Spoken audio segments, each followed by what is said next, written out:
Hello, friends. Nice to have you here. I want to go through this fun little decor I made. And this is like one of the Dollar Tree glass, like a mason jar glass. And I want to show you, I cut off that little tip piece that would be the straw. And I decided to use the back side because of we've got all that glitter on there. It's hard to make that right. And when I pulled off the little pieces, there was like some leaves and a strawberry, then it kind of made a hole. So I'm using the other side. Now I'm just showing you these cute little lemon die cuts that I found, and they are not Stampin' Up, which I sell, but they are Lawn Fawn, and I just couldn't resist. They're just so sweet, and I had really fun using them. You need a die cutting machine to do this, and I'm doing it one hand, and that's why things are kind of jiggling around. But I just want to show you how cute they are. They cut out such intricate, details. So there's the lemon, and then the slice. All those little pieces are separate. So I got my soft suede, and I'm just going to put in some of that color and give it a little bit of a dimension. So brush a little off because you don't want lots of it on there, and just kind of add a little color around all the pieces. And this is just a circular one that I cut out. That's going to be the base for the slice. And I did end up cutting out a white piece. But before I did that, I'm just putting in a little color on those slices. And so take them out, and we're just going to glue them in with the white because that's more of the rind. Just take a little white glue and put that on, and take your time. Sometimes for these little things, I like to just grab it with a toothpick because it works a little better.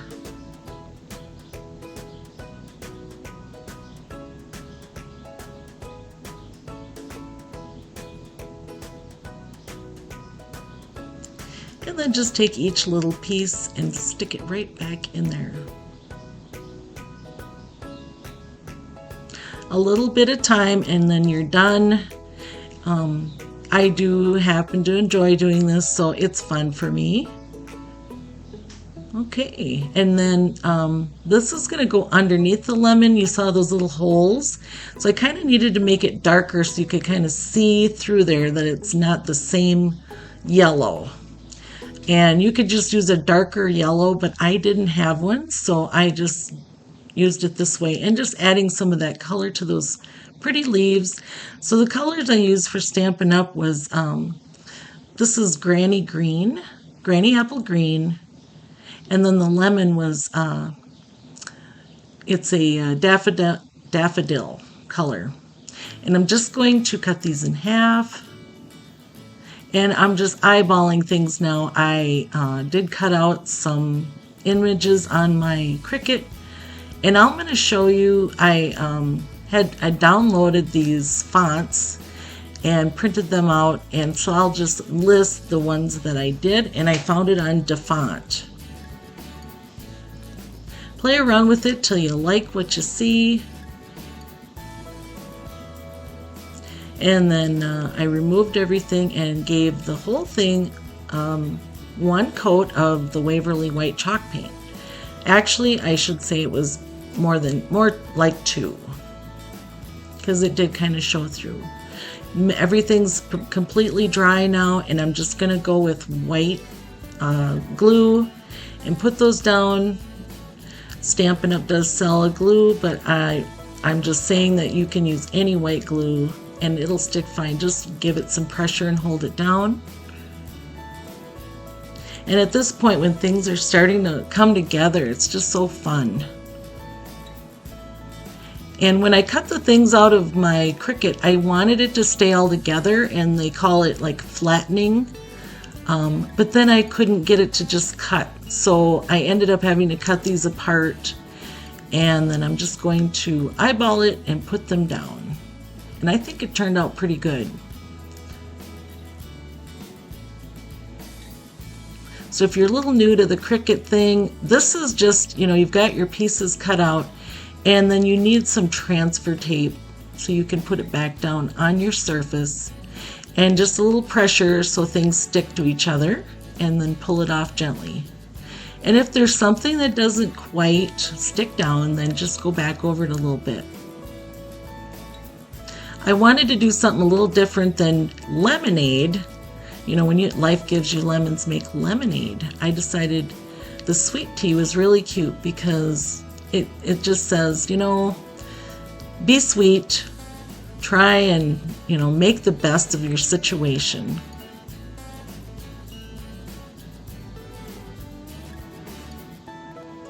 Okay, we got that all down and I'm pretty happy with it, but I want to do some more.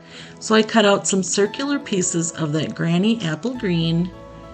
And then of course I need to put some of my soft suede color on it, but I'm just looking at things to see how it looks.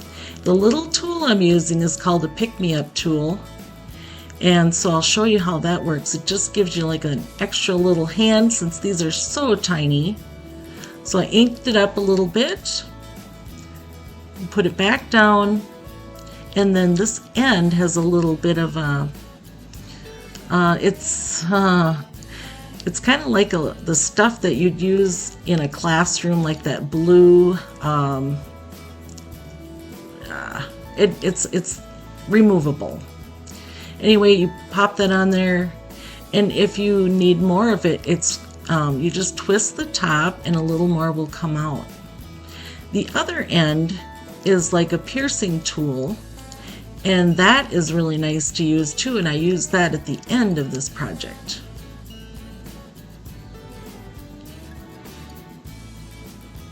And it just gives you, so you can put your glue on the bottom. This is really kind of a handy little tool for these little small pieces. Okay, I've got these all placed on there, and I'm just going to do a little line work with my Sharpie. And I just kind of dotted on there, however it comes off the pen. Just try not to make it such a solid line and yet not a dotted line, just kind of a fun line. And then we've got to do the top. It's, a cute little mason jar cup, so we're going to put the hole in there.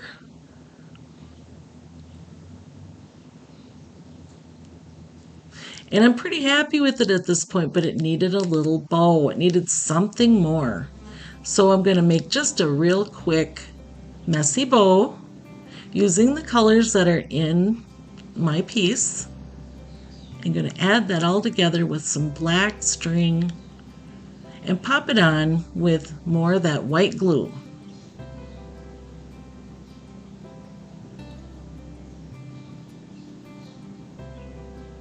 Trim your edges as desired.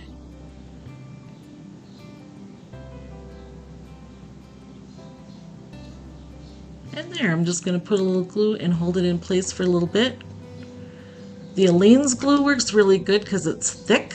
I just didn't get it out. I just used what I had and that stuck just fine. And I really loved how this turned out. Oh, here I want to show you I'm using that poker tool.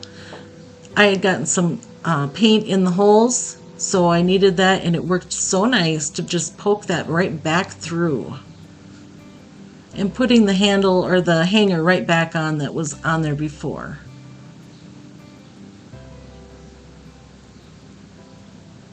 All right, so I'm getting close to 10,000 views, 10,000 subscribers.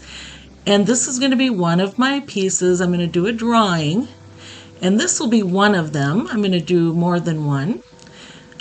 So when I reach that 10,000, I'll do a drawing, and I'll keep you posted, and you may win this. I just want to also show you what I've been busy with.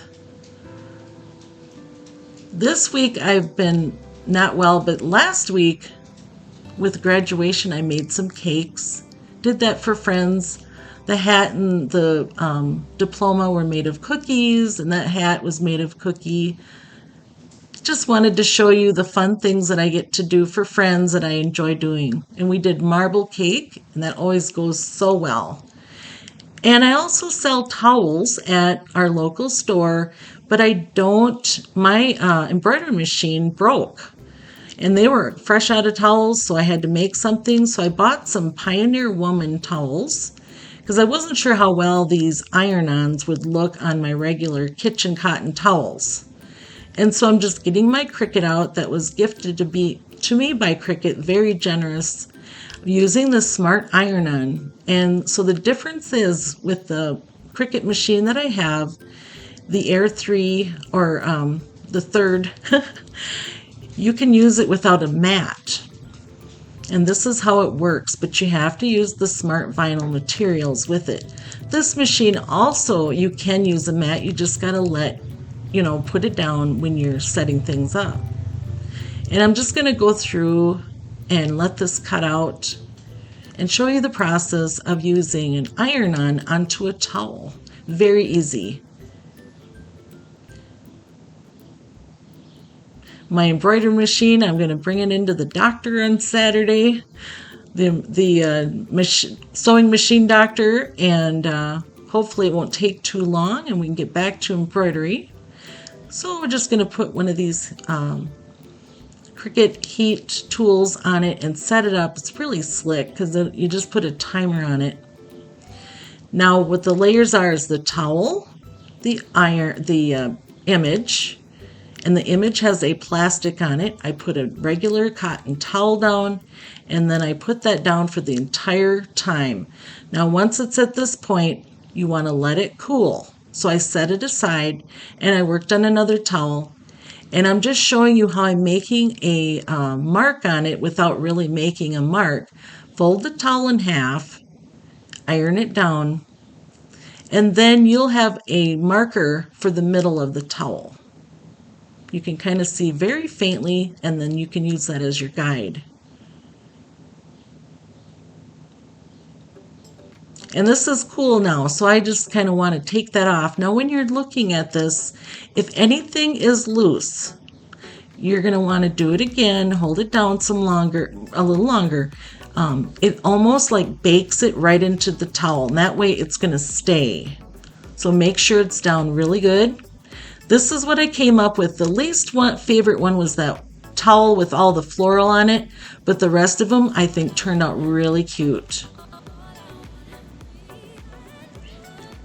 I have something exciting too next week on the 17th. Oh, one more thing.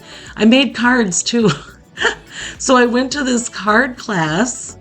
I was just needing, to make some cards. This is where I saw that cute little lemon die. I just couldn't resist. Is that not the cutest thing? I had so much fun visiting with the ladies and getting to know people. That's part of card making too, is just, enjoying the company of others and laughing together. So we made some cute cards, and that was in Walnut Grove, Minnesota. They've got a very beautiful little store, fond memories. Anyway, next week, June 17th, myself and Sandra with the Chauvin's Nest, we are going to have a collaboration, and I'm so excited because she is so talented, you guys. I really hope you check it out. We'll have links for each other. Mine is going to show on the 11 a.m. Central Time, and hers is at 12 p.m. Eastern Time because she's up in Canada. I hope you'll tune in and check this out. Thank you, my friends. I surely appreciate you. Until next time, bye-bye.